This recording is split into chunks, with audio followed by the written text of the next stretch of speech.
Brownout pa ba? Magtatatlong oras nang walang kuryente dahil may nasira raw na transformer sa kanto. Sunset na pero brownout pa rin.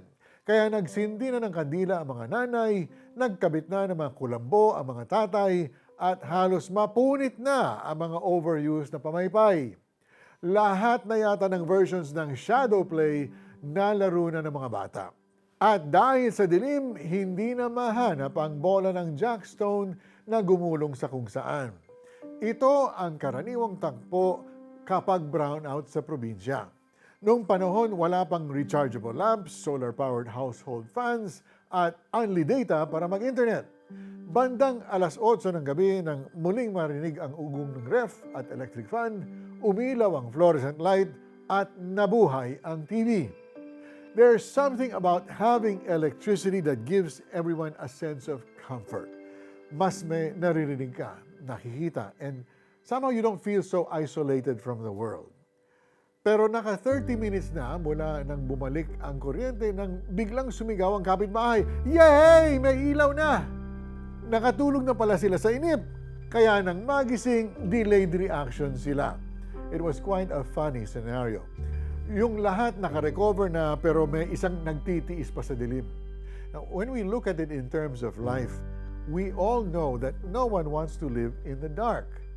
The good news is, maari tayong mamuhay sa liwanag ng Diyos. Yung hindi tayo nangangapa dahil kita natin ang paligid. Yung hindi tayo naliligaw dahil may Ama na gumagabay sa atin. Nakakalungkot lang na hindi alam ng lahat na posibleng mamuhay sa liwanag ng Diyos. Maraming nakakatulog sa inip o di kaya'y nasasanay na sa dilim, thinking this is how life is supposed to be. But what's even more unfortunate is when those who have found the light don't tell others na tapos na pala ang brownout. Let's tell people that there's a way out of the darkness. The world needs to know dumating na ang liwanag. Let's pray.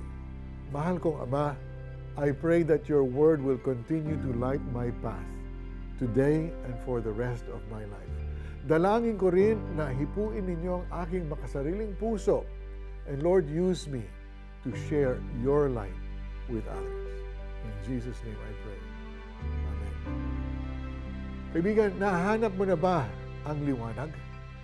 Malamang ay meron kang kilala na nangangapa pa sa dilim. Gamitin mo ang mga susunod na araw para alalayan siya patungo sa ilaw na ibinibigay ni Lord.